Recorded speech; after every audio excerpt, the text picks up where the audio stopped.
friends, this is Dr. Nisha, the Homeo Hope YouTube channel. Friends, आज हम discuss करेंगे diabetes mellitus के बारे में। तो सबसे पहले हम डायबिटीज़ समझते हैं कि डायबिटीज़ होती क्या है। जनरली डायबिटीज़ की जो डेफिनेशन है that is the increased blood sugar level. Diabetes हमारे पास एक्चुअली में तीन तरह की डायबिटीज़ है। एक होती है डायबिटीज़ इंसिपिडस, एक होती है डायबिटीज़ मेलाइटिस, एक होती है एड्रीनल डायबिटीज़। जो आज हम पढ़ेंगे वो पढ़ेंगे हम डायबिटीज़ मेलाइटिस, जिसको आप ब्लड शुगर रेज या पैनक्रियाटिक डिसऑर्डर बोलते हैं। तो सबसे पहले हम इसकी बेसिक एनाटॉमी पढ़ते हैं कि हमारी बॉडी में एक ऑर्गन होता है, उसका नाम होता है पेनक्रियास। पेनक्रियास एक मिक्स्ड टाइप ऑफ ग्लैंड है जो एक्सोक्राइनली भी और एंडोक्राइनली भी काम करता है। एंडोक्राइनली ये एक हार्मोन रिलीज करता है जिसका नाम होता है इंसुलिन, और इंसुलिन का जो मेन फंक्शन है वो है हमारा ग्लूकोज को मेटाबोलाइज करना। जो भी हमने मीठा खाया है, जो भी हमने खाना खाया है, उसमें से उस ग्लूकोज या मीठा जो भी है उसको उसने मेटाबोलाइज करके जहां जहां बॉडी को जरूरत है वहां वहां पहुंचाना है। और अगर नहीं जरूरत तो उस मीठे को लिवर में भेज देना है एज ए रिजर्वायर, कि इन केस हम खाना नहीं खाते हैं तो उसको एनर्जी में कन्वर्ट करके वो हमें जिंदा रखता है। लेकिन कई केसेस में क्या होता है, ये जो पेनक्रियास है ये इंसुलिन बनाना, या इंसुलिन तो बन रहा है और उसका काम नहीं हो रहा, उसका असर बेअसर हो जाता है। तो उन केसेस में क्या होता है कि ब्लड में शुगर का लेवल बढ़ जाता है, जिसको हम डायबिटीज बोलते हैं। हमारे पास दो तरह की डायबिटीज होती है, एक नॉन इंसुलिन डिपेंडेंट, एक होती है इंसुलिन डिपेंडेंट। इंसुलिन डिपेंडेंट का मतलब ये होता है, ये जो डायबिटीज है ज्यादातर छोटे बच्चों में होती है, मतलब जहाँ बाय बर्थ होती है। बाय बर्थ का मतलब ये होता है कि उनके जो इंसुलिन वाले सेल्स हैं, है ना, पेनक्रियास के अंदर जो सेल्स होते हैं जो इंसुलिन बनाते हैं वो शुरू से ही पैदा नहीं हुए, जिसके कारण क्या हुआ कि शुरू से इंसुलिन प्रोडक्शन नहीं हुई।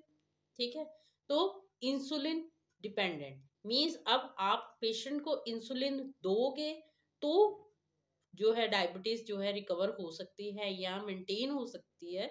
ठीक है, और अगर इंसुलिन नहीं देते हैं तो पेशेंट को प्रॉब्लम्स क्रिएट होंगी। That is insulin dependent means उसकी बॉडी जो है एक्सटर्नल इंसुलिन के ऊपर डिपेंडेंट हो जाती है। दूसरी जो डायबिटीज होती है that is non insulin dependent diabetes. इसमें क्या होता है कि नॉन इंसुलिन मीन्स आपकी बॉडी तो इंसुलिन बना रही है, लेकिन वो इंसुलिन जो है हमारे लिए यूजफुल नहीं है। किसी कारणवश उस इंसुलिन का यूज जो है हमारे सेल उसको रेजिस्ट करते हैं, उस इंसुलिन को यूज नहीं कर पाते। तो इस तरह की डायबिटीज को हम non insulin dependent diabetes mellitus बोलते हैं। क्यों नॉन है, कि आप चाहे आपकी बॉडी डायबिटीज सॉरी इंसुलिन बना रही है, या आप बाहर से उसको डायबिटीज या इंसुलिन दे रहे हो। ठीक है, आप बाहर से भी इंसुलिन दे रहे हो, आपकी बॉडी भी कुछ ना कुछ पॉइंट में इंसुलिन बना रही है, लेकिन वो insulin either externally either internally आपके लिए कोई यूजफुल नहीं है। तो आपकी बॉडी इंसुलिन के ऊपर डिपेंडेंट नहीं है, एक्चुअली इंसुलिन से रेजिस्टेंस हो चुकी है। तो इस तरह की डायबिटीज को हम नॉन इंसुलिन डायबिटीज मेलाइटिस बोलते हैं। अब इसके थोड़े सिम्टम्स डिस्कस करते हैं। जनरली जो इंसुलिन डिपेंडेंट है ये छोटे बच्चों में होती है, इसको हम जुवेलाइन डायबिटीज या चाइल्डहुड डायबिटीज भी बोलते हैं। ठीक है, जेनेटिक डायबिटीज भी बोलते हैं। इसमें क्या है कि बच्चे शुरू से ही इंसुलिन के ऊपर डिपेंडेंट हो जाते हैं, उनको उनका वेट लॉस होता है, वो पतले से रहते हैं। ठीक है, दूसरे नंबर पे क्या है कि वीकनेस बहुत ज़्यादा होती है, उनके जख्म कभी भी नहीं भरते, प्यास बहुत बार बार लगती है, खाना भूख बार बार लगती है या बहुत ज़्यादा लगती है। ऑब्वियसली अगर वो ज़्यादा पानी पी रहे हैं तो यूरिन भी बहुत ज़्यादा पास आउट होता है।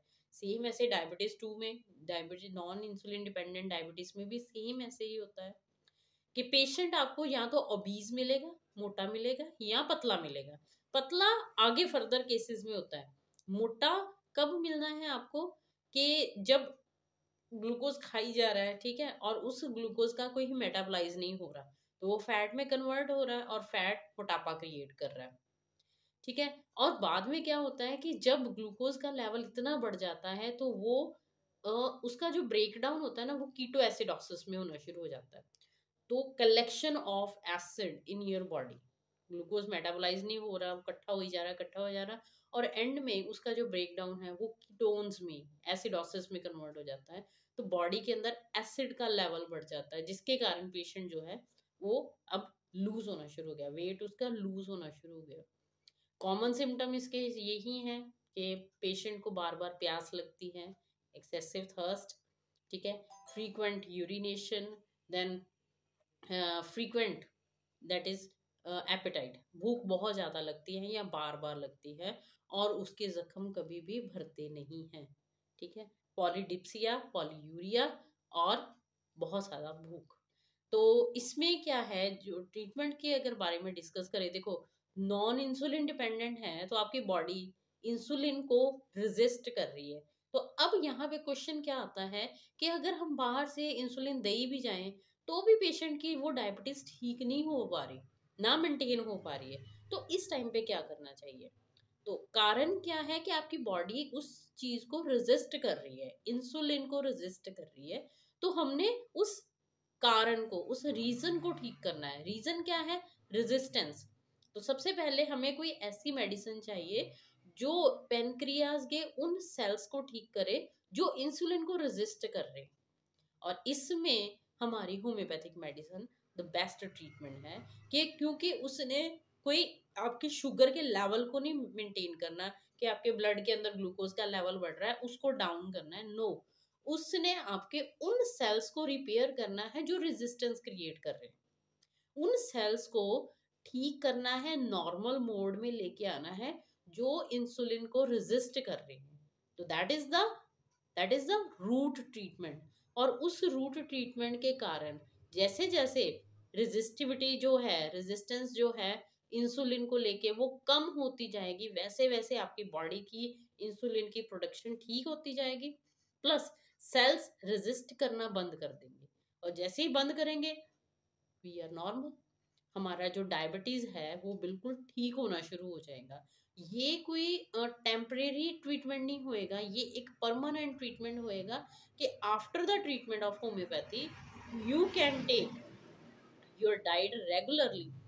जैसे आप मीठा खाते हो, चाय पीते हो, कुछ भी खा रहे हो, वो आप रेगुलर बेसिस पे ले सकते हो।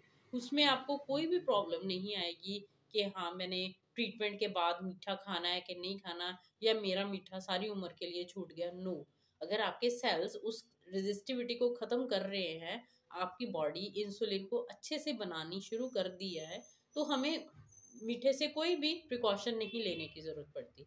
लेकिन जब हम सिर्फ एक मेटफॉर्मिन या इंसुलिन ट्रीटमेंट ही लेते हैं तो क्या होगा? अगर बॉडी तो रेजिस्ट कर रही है उस इंसुलिन को, ठीक है, तो आप चाहे बाहर से जितना मर्जी इंसुलिन, मेटफॉर्मिन जो मर्जी दे जाओ, आपकी बॉडी उस ग्लूकोज अप लेवल को नहीं मेंटेन कर पाएगी, जिसके कारण धीरे धीरे धीरे आपके वो जो पेनक्रिया सेल हैं जो इंसुलिन को रेजिस्ट कर रहे हैं, वो धीरे धीरे धीरे सारे ही सेल्स उस चीज में इन्वॉल्व हो जाएंगे, और एंड कंडीशन में जो है डायबिटीज का लेवल बहुत ज्यादा बढ़ जाएगा।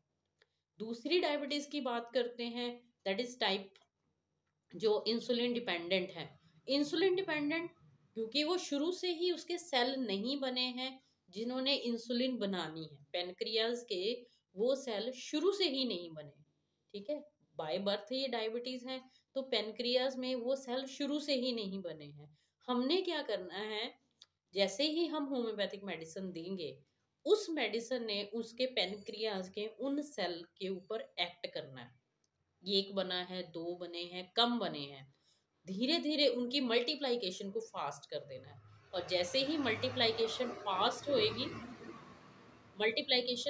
होएगी तो आपके जो पेनक्रियाज वाले सेल जिन्होंने इंसुलिन बनानी है वो बनने शुरू हो जाएंगे, और वो बनने शुरू हो जाएंगे, इंसुलिन का मैकेनिज्म शुरू हो जाएगा, उसने ग्लूकोज को मेटाबोलाइज करना शुरू कर देना है, और आप इंसुलिन डिपेंडेंट डायबिटीज से भी रिकवर हो सकते हो। होम्योपैथी में डायबिटीज मेलाइटस का परमानेंट इलाज है। आप इसके लिए मुझे भी कंसल्ट कर सकते हो। मेरी क्लिनिक है the hope homoeo and diet clinic, railway station road Ghiyala में है। आप मुझे ऑनलाइन कंसल्ट कर सकते हो। ऑनलाइन आवर्स है 9 AM to 8 PM and offline at clinic 10:30 to 3 PM। और मेरा फ़ोन नंबर है 9872471518 and 8351060949। Thank you and have a nice day.